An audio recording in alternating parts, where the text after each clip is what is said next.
주님 감사합니다. 우리들이 주님의 이름으로 모였습니다. 이곳에 함께 하셔서 주님의 이름 안에 있는 생명의 능력이 우리 안에 가득 채워지도록 도와주시옵소서. 예수님 이름으로 기도드리옵나이다. 아멘. 드디어 경기도 내에서 행정명령, 긴급 행정명령이 시행이 됐습니다. 그래서 137개 교회는 이미 행정명령을 받았어요. 경기도 내에 6,000개 이상의 교회가 있어요. 6,000개 이상의 교회가 있는데 1차적으로 137개 교회가 긴급 행정명령이 전달이 됐어요. 긴급 행정명령의 이제 주 내용은 어떤 거였냐면 교회 집회 자체를 안 했으면 좋겠다. 그러나 집회를 해야 된다면 들어올 때 발열 체크를 하고 손 소독을 하고 마스크를 하고 그 다음에 성도 간격을 2m로 해라. 그 다음에 식사를 제공하지 말아라. 이거예요. 이것이 어겨져서 만약에 그걸 어긴 것을 알게 됐는데 거기에 환자가 발생할 경우에 어떻게 되냐면 300만 원 이하의 벌금이 물려지고요. 그 다음에 구상권을 청구한다고 합니다. 구상권이라는 거는 방역 소독 비용, 그 다음에 그때 확진자가 나온 사람에 대한 치료 비용 모든 것을 교회에다 청구를 한대요. 그렇게 구상권을 청구하겠다. 그리고 이제 교회 성도 명단 그거를 이제 어떻게 보면 행정명령의 그러니까 그 부분을 어디까지 할 건지 모르겠는데 명단을 받겠다. 성도의 명단을 받겠다. 그렇게 이야기를 해요. 그래서 확진자가 안 나온 교회까지 성도의 명단을 받으려고 하는지 그거는 잘 명확하진 않아요. 그런데 성도의 명단을 준비하라는 내용까지 나와 있어요. 그래서 저희 교회가 지금 실시간 예배를 위해서 또 저희 교회 자체가 문을 닫지 않겠다라는 기본 개념 아래에서 예배를 드리고 있는데, 그래서 이제부터 주일날 어떻게 할 거냐면 의자를 많이 줄일 거예요. 그래서 의자를 2m 간격으로 놓을 겁니다. 그래서 오시는 분들이 그 의자에만 앉으시도록. 그리고 저희 교회가 지금 30평밖에 안 돼요. 30평인데 2m 간격으로 앉으면 몇 명이 앉겠어요? 얼마 못 앉죠. 그러면 성전에 못 들어오시는 분들은 이제 교육관에 계셔야 되고, 교육관에도 2m 간격으로 의자를 놓을 건데 그 2m 간격으로 의자를 놓은 상태에서도 자리가 없으면 식당으로 가셔야 돼요. 그런 상황입니다. 그래서 이것을 어길 경우에 긴급 행정명령에 의해서 조치들이 교회 안에 취해질 거예요. 강제 폐쇄가 되면 저희가 온라인 예배도 드릴 수가 없어요. 그렇기 때문에 우리가 이제 나라가 요구하는 선에서 우리가 최대한 해야 할 거는 합니다. 그리고 그래서 주일날 식사 제공이 전면 금지가 됐습니다. 그렇게 아시고, 혹시 도시락을 가져오실 분은 도시락을 가져오시고, 저희가 교회에서는 최소한의 것을 준비를 하도록 하겠습니다. 그래서 그렇게 아시고, 또 특히 대중교통을 이용해서 멀리서 오시는 분들은 집에서 인터넷 예배를 드리세요. 우리가 오늘 말씀이 본문이 이제 그것들을 더 많이 설명을 하게 될 텐데, 여러분이 계시는 자리에서 주거 공간이든 직장이든 다른 곳에서도 여전히 하나님께 나를 드리는 것이 돼야 됩니다. 이젠 그럴 때가 됐어요. 왜 그런지는 오늘 본문 말씀을 나누면서 함께 보도록 하겠습니다. 자, 말씀은 시편 28편입니다.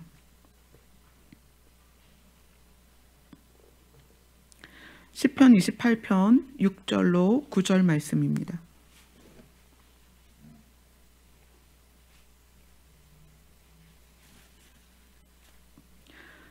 시편 28편 6절로 9절 말씀 같이 읽겠습니다. 시작. 여호와를 찬송하며 내 간구하는 소리를 들으심이로다. 여호와는 나의 힘과 나의 방패이시니 내 마음이 그를 의지하여 도움을 얻었도다. 그러므로 내 마음이 크게 기뻐하며 내 노래로 그를 찬송하리로다. 여호와는 그들의 힘이시요 그의 기름 부음 받은 자의 구원의 요새시로다. 주의 백성을 구원하시며 주의 산업에 복을 주시고 또 그들의 목자가 되시어 영원토록 그들을 인도하소서. 아멘. 우리가 지난주 28편 전반부를 나누었고요. 오늘 28편의 후반부를 나눕니다. 6절에서 9절의 말씀의 핵심은 뭐냐면 내 마음이 크게 기뻐하고 여호와를 찬송합니다. 이게 이제 다윗의 기본적인 마음이에요. 그러면 왜 다윗이 마음이 크게 기뻤을까? 그 부분을 보고 그리고 지금 우리의 상황과 시대적인 상황들과 이 부분을 함께 나누도록 하겠습니다. 다윗이 내 마음이 크게 기뻤다. 그래서 여호와를 찬송한다. 노래로 찬송한다. 가장 기쁠 때 그 기쁨을 표현하는 것이 노래잖아요. 내가 마음이 얼마나 기쁜지 내가 노래로 그를 찬송한다. 다윗이라는 사람은 다윗의 기름 부음 안에 왕의 기름 부음도 있지만 찬양의 기름 부음이 있었어요. 그는 그 찬양이 얼마나 강력하게 하나님의 은혜가 흘렀는지 사울의 악한 영이 떠날 정도로 그 찬양의 기름 부음이 있었습니다. 그런데 다윗이 오늘 그렇게 얘기하는 거예요. 내 마음이 너무 기쁘다. 사실 28장 1절로 5절까지는 어떤 부르짖음이었냐면 하나님 나를 그냥 두면 내가 악인과 함께 멸망할 수 있으니까 나를 악인과 함께 두지 마시고 나를 구원하소서라는 간절한 기도를 드린 상태였어요. 그런 다윗이 마음이 너무 기쁜 거예요. 너무 기뻐서 그 기쁜 나머지 노래하며 찬송을 했다는 거예요. 왜 그렇게 기뻤을까? 그것이 7절에 이렇게 나옵니다. 여호와는 나의 힘과 나의 방패이시니 내 마음이 그를 의지하여 도움을 얻었도다. 다윗의 마음이 여호와를 의지하게 되었다는 거예요. 여기서 그를 의지하여 도움을 얻었도다라는 이 도움을 얻었다라는 구절이 다른 성경에서 이것을 어떻게 해석을 하고 있냐면 둘러싸다라는 표현이 나와요. 둘러싸다. 그러면 이거를 다른 해석으로 하면 이렇게 되는 거죠. 28장 1절로 5절까지의 다윗의 고백은 악인과 나를 분리시켜서 나를 구원하소서 이거였어요.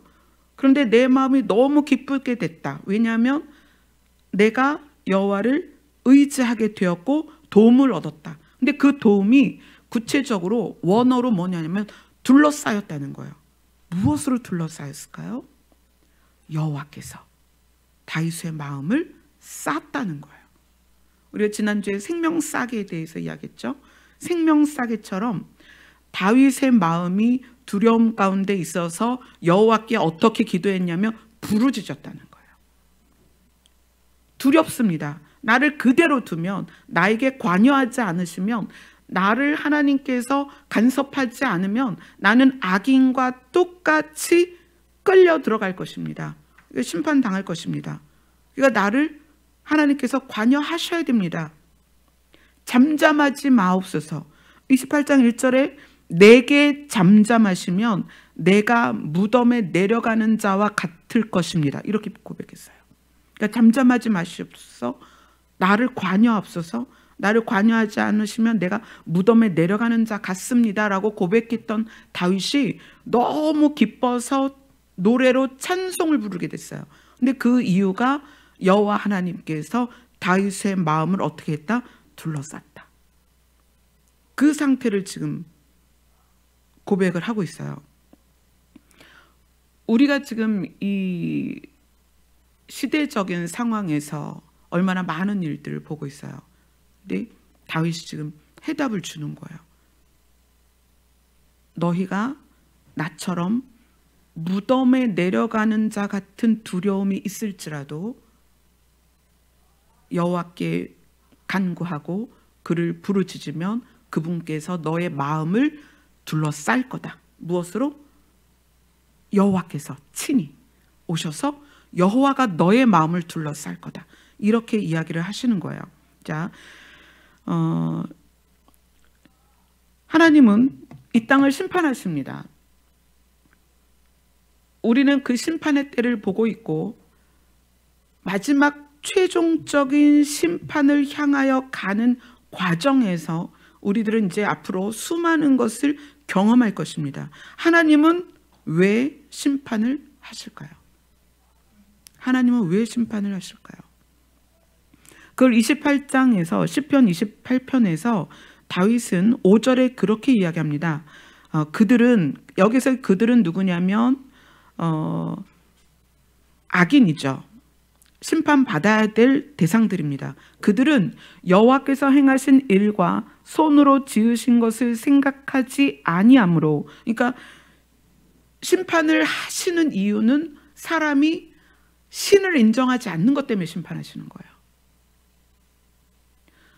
신이 모든 걸 창조해 놓고 창조한 것에 사람을 넣어서 이것을 누려라 그랬는데 사람이 창조하신 신을 바라보지 않고 피조물, 하나님이 지으신 만물의 마음을 쏟은 거예요.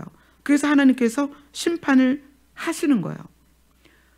이것이 구약에서 이스라엘 백성이 가나안으로 가는 여정에서 뚜렷하게 보이죠. 하나님이 그들을 애굽에서 구원하셨고 홍해를 건너게 하셨고 만나와 메추라기를 먹이시고 구름 기둥과 불 기둥으로 인도하셨음에도 불구하고 그들이 금송아지를 만들어 놓고 이것이 나를 인도한 하나님이다. 그게 사람이에요. 그래서 하나님이 심판하시는 거예요.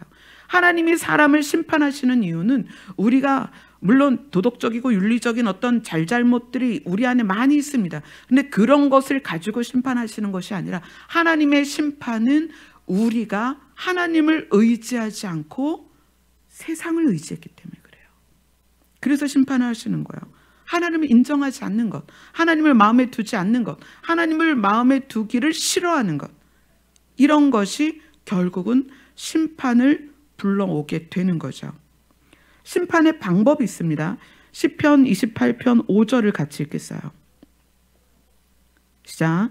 그들은 여호와께서 행하신 일과 손으로 지으신 것을 생각하지 아니하므로 여호와께서 그들을 파괴하고 건설하지 아니하시리로다. 심판의 방법이 뚜렷하게 한 단어로 나옵니다. 뭐죠? 파괴입니다. 파괴. 심판은 파괴입니다. 왜 하나님은 파괴하실까? 우리가 계속 주일날 본문으로 봤던 누가복음 21장에서 하늘의 권능이 흔들릴 것이다. 사람들이 그것을 보고 너무 무서워서 어떻게 한다? 기절한다. 그리고 그 뒤에 나오는 말씀이 이런 일이 시작되면 너희는 일어나 머리를 들어라. 너희들의 속량이 가까이 왔다. 하나님의 파괴가 시작이 되면 너희들은 고개를 들고 머리를 들고 하나님을 바라보라는 거예요.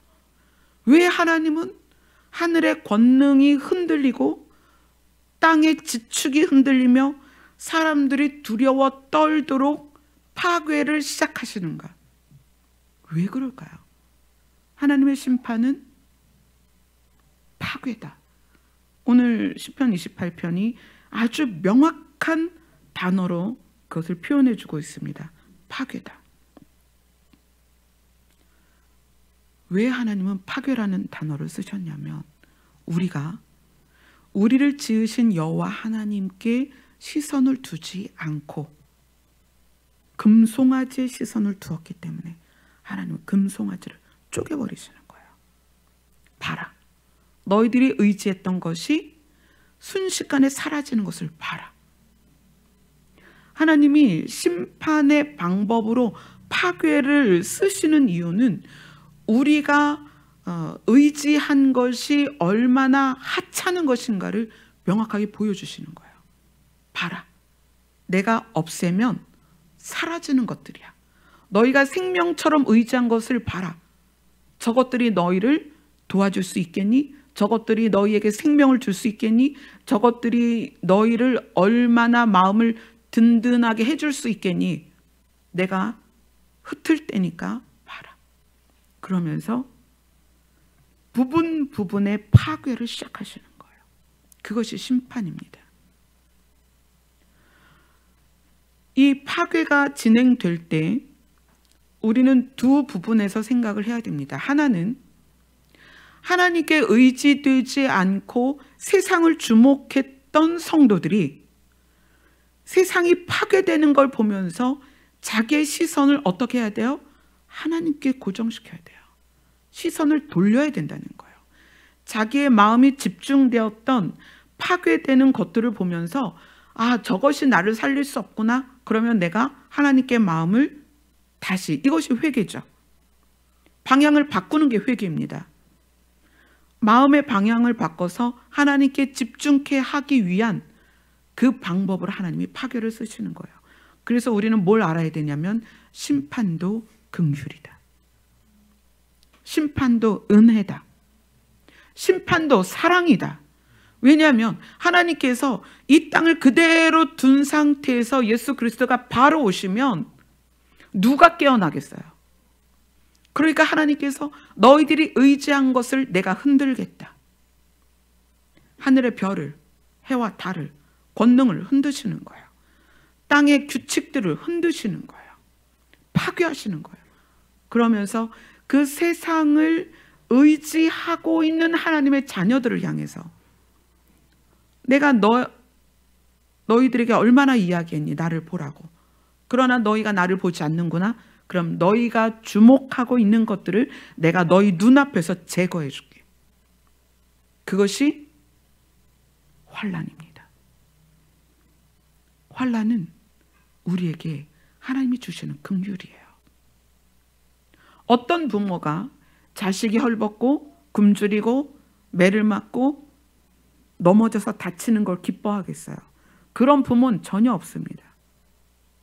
그 하나님이 우리의 부모님이신데, 하나님이 우리의 아버지신데 왜 우리를 환난 가운데 있도록 파괴를 보도록 하시는가? 우리의 마음을 더 하나님께 집중시키기 위한 은혜라는 거예요. 그래서 마음을 돌이켜야 될 자들에게는 마음을 돌이키게 하는 거예요. 또 한 부류는 이제 주에 오실 때가 정말 다 됐구나. 그리고 하나님을 바라보던 그 마음을 견고하게 하는 시간을 주시는 거예요. 낙심치 않게 하는 거예요. 파괴가 시작될 때 예수님이 뭐라고 그러셨어요? 이런 일이 시작되는 것을 보거든, 이런 일이 되는 것을 너희들이 보거든 어떻게 해서 일어나서 고개를 들고 나를 봐라. 너희의 속량이 어떻게 가까이 왔다. 위로를 주시는 거예요. 성도는 세상에 소망을 두는 성도와 세상에 소망을 두지 않는 성도로 나뉩니다. 세상에 소망을 두는 성도는 교회를 다니고 하나님을 믿는다고 하지만 자기의 힘의 근원이 세상 것에 있어요. 그러니까 좋은 학벌 또는 어떤 직장, 많은 물질, 건물, 큰 집, 큰 차, 명예, 이런 게 될 수 있죠. 또 한 부류는 그런 거 다 필요 없어요. 나는 주님만 있으면 돼요 라고 그렇게 준비된 사람들이 있단 말이에요. 이 두 부류의 성도들에게 환난은 은혜고 긍휼입니다. 이쪽 부류는 세상에 모든 포커스를 맞추고 있다가 흔들리는 세상을 보면서 내가 이것들을 의지했었는데 이게 아니구나 라고 하나님께 방향을 전환할 수 있는 기회라는 거예요. 또 하나님만 바라보고 세상에 마음을 두지 않았던 성도들에게는 세상이 흔들리는 걸 보면서 뭐라고 위로를 하는 거예요? 주의 오심이 가까이 왔다. 야, 신났다. 이제 어려운 일이 생기던 말던 괜찮아. 주의 오심이 가까이 왔구나. 내가 주님 앞에 속히 서겠구나. 이렇게 위로를 받는다는 얘기예요. 그래서 환난이, 파괴가 무엇이다? 성도에게는 위로다. 하나님의 긍휼이다. 세상 사람들에게는 이 파괴는 두려움이죠. 왜냐하면 그것 외에는 의지할 게 없기 때문에. 그래서 그들에게 복음이 전해질 수 있는 기회가 되는 거예요. 파괴가 시작이 되고 세상이 흔들릴 때 그들에게 우리가 복음을 전할 수 있는 거죠. 봐라. 이 우한 폐렴이 세상에 퍼지기 시작하면서 나이가 젊든 평상시에 건강했든 상관없이 그 폐렴으로 인하여 며칠 안에 사망하는 이 기록들을 우리가 계속 보고 있습니다. 인종과 관계없이, 나라의 빈부와 상관이 없이 많은 사람들이 무너져가고 있어요. 그동안 세상이 이렇게 하면 건강할 것이다, 이렇게 하면 오래 살 것이다, 이렇게 하면 생명을 연장할 것이다 했던 것들이 무색할 정도로 된 거죠. 크고 부유한 선진국에 살면 기대 수명이 높죠. 그죠? 가난한 나라들은 그만큼 수명이 낮아요. 근데 이번 우한 폐렴 사태를 보면서 그것하고도 상관이 없는 거예요. 이탈리아, 미국 이미 사망자 수가 수치상으로는 중국을 넘어섰다 이렇게 이야기를 해요.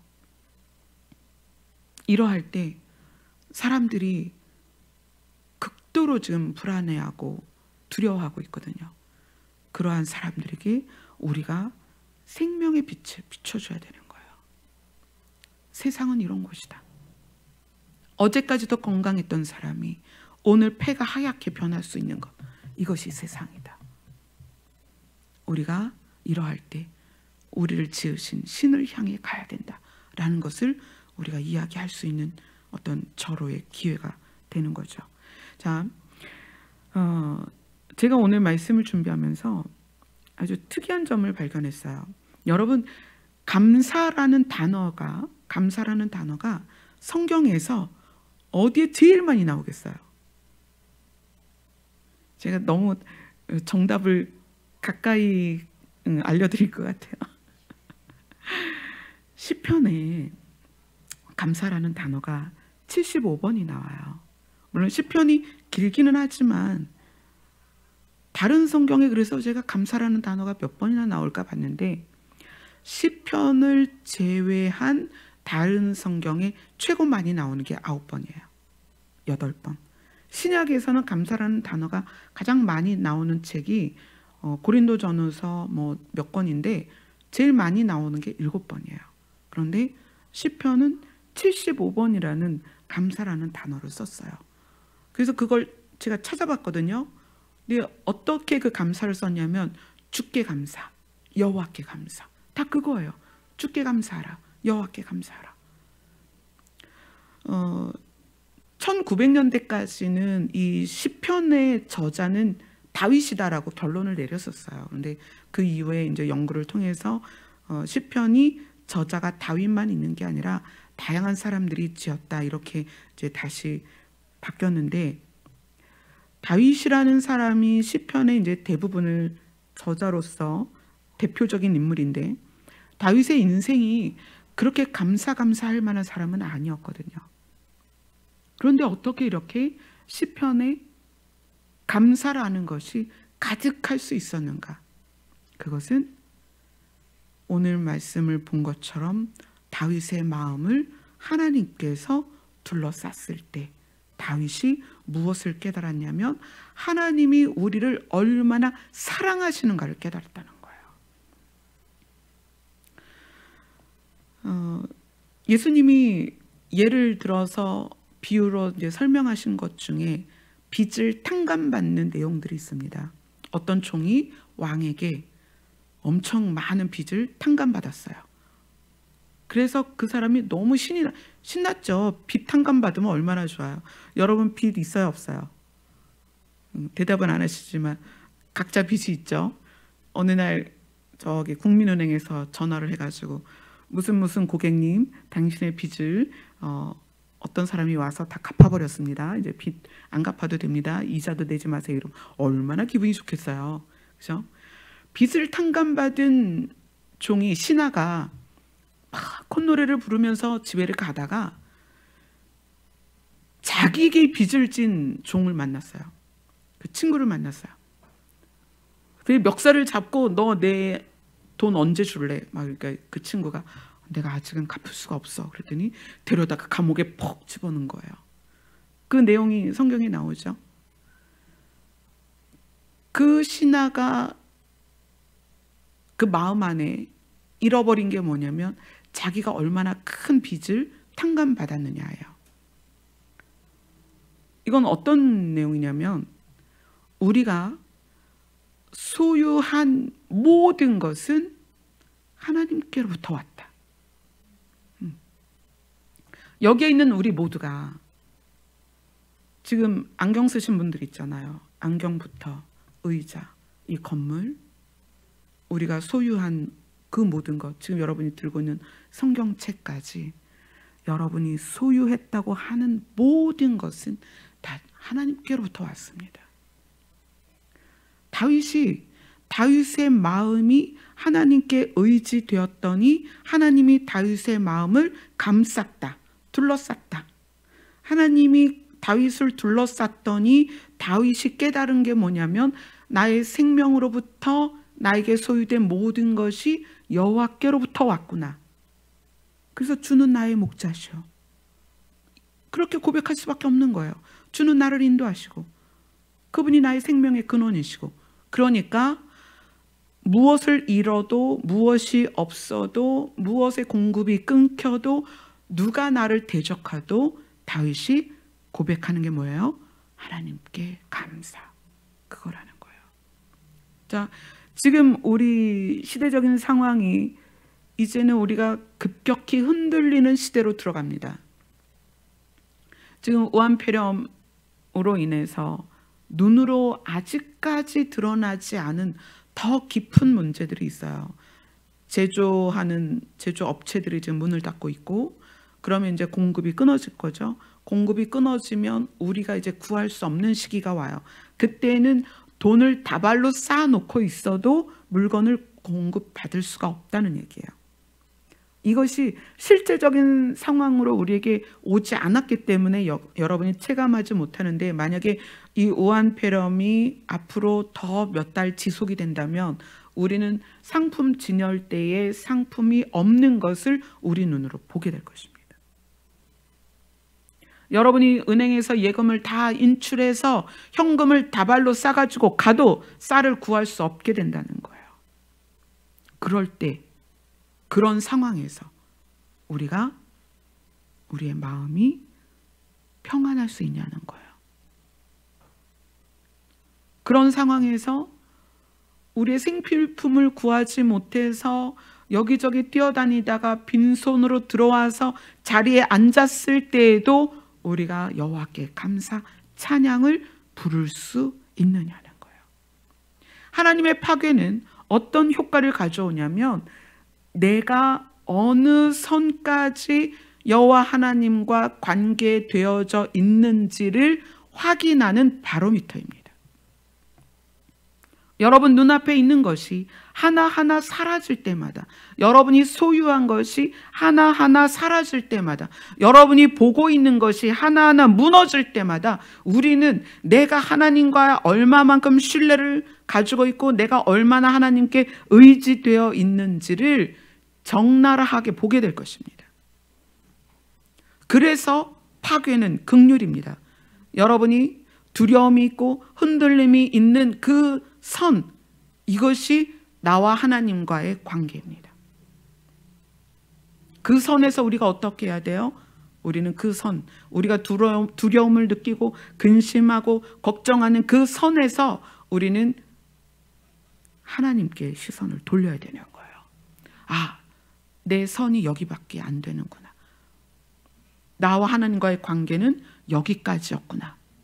하나님의 파괴는 계속 진행이 될 겁니다. 왜냐하면 심판의 때가 되었기 때문에 그래요. 하나님의 파괴가 계속 되어질 때마다 여러분은 무엇이 확장돼야 되냐면 하나님과 나와의 관계성 그리고 의지도가 점점 확장돼야 되는 거예요.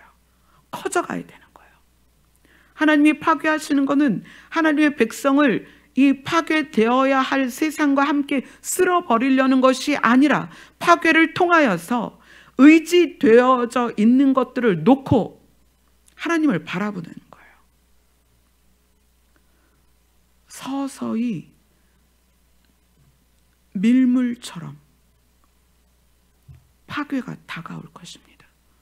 그러면 내 눈앞에서 하나하나 파괴될 때마다 여러분의 믿음을 상승시켜야 됩니다. 더 주를 의지하고 더 주께 가까이 가고 더 주만 바라보고, 그래서 내 마음을 완전히 여호와께서 둘러쌌을 때, 그때 우리가 그 자리에서 무엇을 고백할 수 있냐면 감사를 고백하게 된다는 거예요. 다윗처럼 아무것도 없어도 괜찮습니다. 내가 오늘 아이들과 나눌 식사할 어떤 곡식이 없어도, 내가 오늘 집에 마실 물이 없어도, 또 전기가 끊겨도, 당장 이제 흑암 가운데 들어가서 불을 밝힐 초조차 없는 상황이 와도 내가 여호와께 감사합니다. 파괴가 깊을수록 주의 오심이 가까이 온 거예요. 우리는 어떻게 하겠어요?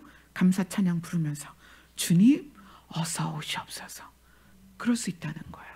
그래서 여호와의 파괴는 세상을 향하여는 내가 다시는 너희를 건설하지 않을 것이다 라고 말씀하시지만, 우리를 향하여 파괴는 내가 너희를 산자들의 땅으로 옮길 것이다 라는 메시지라는 거예요. 여러분, 파괴 앞에 두려워하지 마세요. 이사하는 날 보세요. 이사하는 날 아저씨들 막 아침 7시면 오잖아요. 와서 신발 신고, 우리 그동안 어제까지도 바닥 닦았던 집인데 아저씨들 들어오면 신발 신고 들어오죠. 신발 신고 나가 계세요. 그럼 우리 나가면 이제 뭐 농 열고 서랍 뭐 천장 뭐 찬장이라 그러나요 요즘? 찬장이란 말 안 쓰죠. 싱크대 수납장 다 열고 뭐 냉장고 드러나고 난리가 나죠. 그럼 집안에 생전 보지 못했던 먼지들이며 이렇게 바퀴벌레 죽어서 뒤집어진 거 막 그런 거 막 나오잖아요. 저거랑 내가 몇 년을 동거했구나. 어수선하고 먼지 막 몇 년 묵은 먼지 나오고 그러는데, 그것이 기쁜 소식이라는 거예요. 어떤 소식이에요? 이사 가잖아요. 새 집으로 간다는 얘기예요. 하나님이 이 땅을 흔드시는 것은 믿지 않는 자들에게는 다시 건설하지 않는 파괴된 세상으로서의 소망이 없는 사건이지만, 우리에게 세상의 파괴는 무엇이다? 산자들의 땅으로 이사시키는, 하나님께서 오시는 기쁜 소식이라는 거예요. 그래서 오늘 말씀의 제목이 다윗이 그렇게 고백하는 거예요. 내 마음이 크게 기뻐했다. 그래서 어떻게 한다?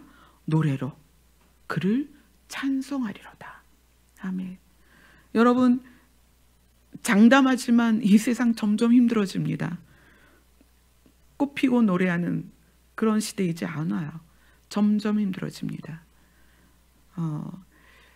권력을 잡은 사람들이 세상을 더 좋게 만들려고 하지만 이미 세상은 하나님 두기를 싫어하는 세상이 됐습니다. 그래서 법으로도 이미 창조의 질서를 어기기 시작을 했고, 교회들이 스스로 문을 닫으며 교회들이 배도를 하기 시작했어요. 이 배도는 이미 많은 교회들이 종교 통합을 통해서 기독교의 하나님만 하나님이 아니라 너네가 부르는 하나님도 하나님이고 너네가 부르는 신도 하나님이다, 이렇게 돼버렸죠. 그것이 이제 구체적으로 교회 안에 많은 부분 스며들고 있습니다. 이제 우리는 멈출 수 없는 기차에 탄 거예요. 멈출 수 없습니다. 주의 오심은 급격히 다가오고 있어요. 지금 이러한 상황을 보면서 제가 이제 3월 1일부터 이제 철야를 시작해서 기도를 하는데 이건 참 미묘한 감정이에요. 어떤 거냐면 애통과 기쁨이 혼재되어 있는 기도인 거예요. 그러니까 흔들리는 세상과 파괴되어지는 세상에 의하여 두려워 떨 사람들과 그런 경제적인 어떤 문제로 인하여 힘들어질 상황들에 대해서 또 여전히 주의 오심에 대해서나 하나님을 신으로 인정하지 않는 세대들을 향하여 애통함이 있지만 반대로 주의 오심을 기다리는 신부들에게는 기쁜 소식이라는 거예요. 주님이 곧 오시겠구나. 오늘 아침에 오늘은 새벽 4시까지 교회에 있다가 집에 갔어요. 가서 이제 아이들하고 이런저런 이야기를 하면서 이제 작은 아이가 갖고 있는 비전이 출판 만화를 하는 거예요. 그러다 보니까 지금 이제 열심히 그림을 그리고 일본으로 유학을 가겠다 이런 계획을 가지고 있는데 뭐 그런저런 얘기하다가 이제 주의 오심과 하나님의 나라 뭐 막 이런 걸 얘기하다가 작은 아이가 그러는 거예요. 엄마, 내가 이렇게 계획은 하고 있는데 예수님이 빨리 오실 것 같아. 그래서 그치? 예수님 빨리 오시겠지? 그랬더니 휴거에 대해서 만화로 한번 그려봤으면 좋겠다는 거예요. 그래서 제가 속으로 제발 그 마음이 실제가 돼서 장편 뭐 한 20권짜리 정도 되는 장편으로 해서 그 휴거 전후 그 성경적인 어떤 많은 것들이 들어간 작품이 나오면 참 좋겠다.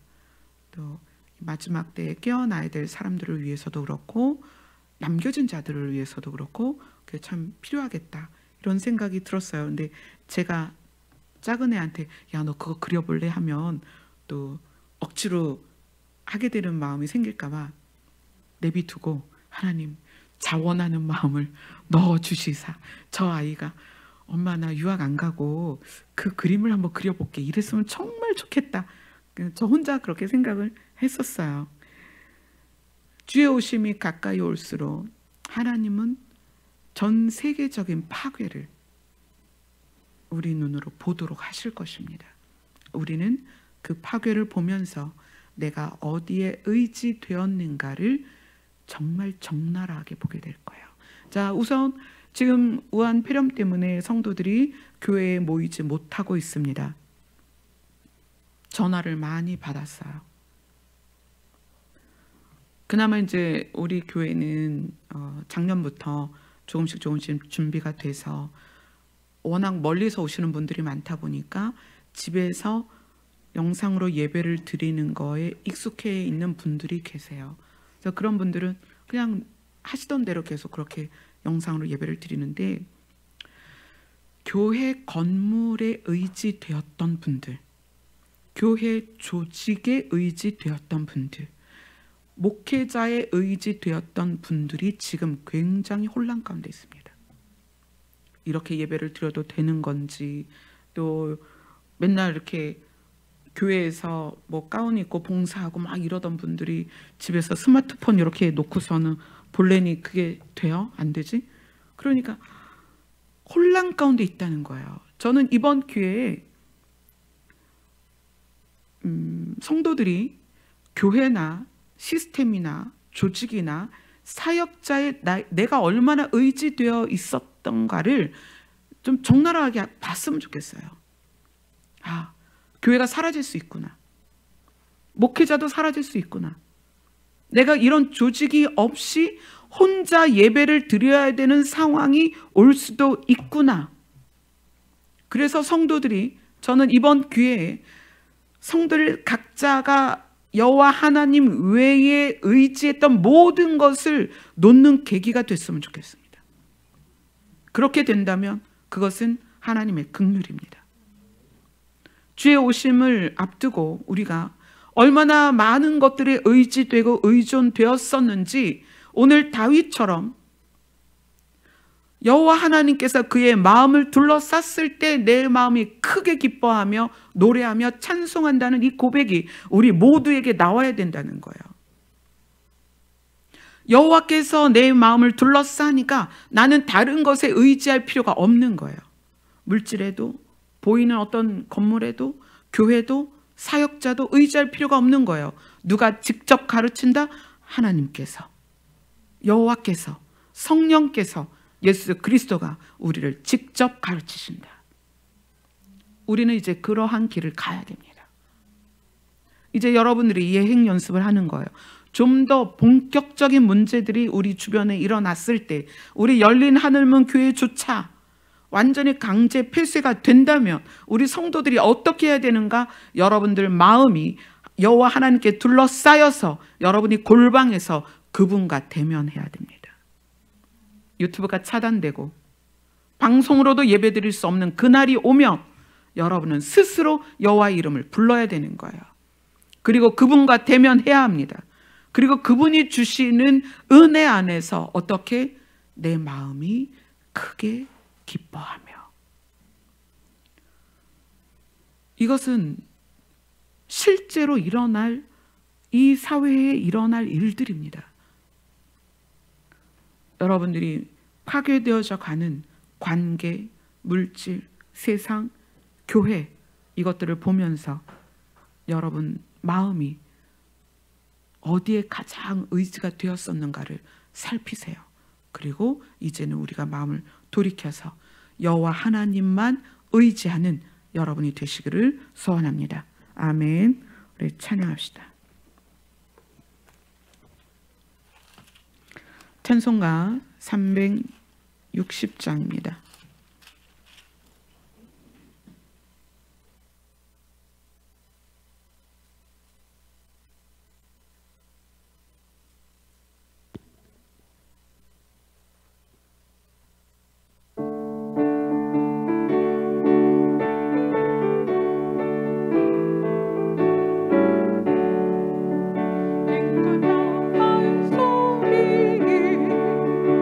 주의 운영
여러분 안에는 이제 이런 환난이나 두려운 일들을 통해서 두 가지 마음을 경험하게 될 것입니다. 하나는 이런 상황들에 대한 두려움과 걱정이 있을 거예요.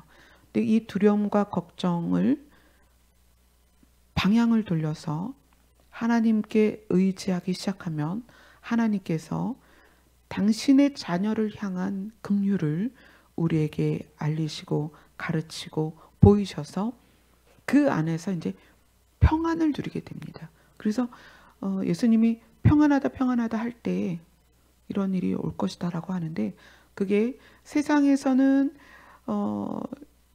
자기가 가진 것에 의한 평안을 말하지만 주님 안에서는 주의 은혜가 우리의 마음을 둘러싸면 상황에 상관없이 우리는 평안합니다.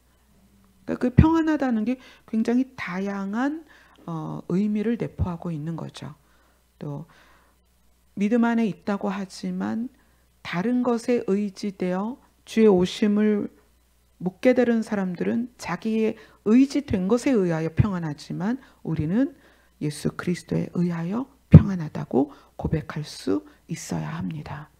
그래서 여러분들이 매 시간 어떤 장소이든 상관없이 여러분이 있는 장소에서 하나님과 대면하고 하나님이 여러분의 마음을 둘러싸는 그 상태를 유지하는 것, 그것이 심판과 파괴를 이기는 우리의 능력이 될 것입니다. 그래서 예수님이 내가 아버지 안에 있는 것처럼 너희가 내 안에 있어야 된다, 이렇게 말씀하신 거예요. 주님, 우리가 하나님의 심판과 파괴를 보기 시작했습니다. 그러나 이러한 때에 하나님의 긍휼로 인하여 우리가 의지한 걸 내려놓고 주를 더 깊이 바라보게 하여 주옵소서. 주님과 더 친밀하게 하여 주옵소서. 주님께서 직접 우리의 마음을 둘러싸서 우리로 평안케 하여 주옵소서. 이렇게 기도하는 시간 갖도록 하겠습니다.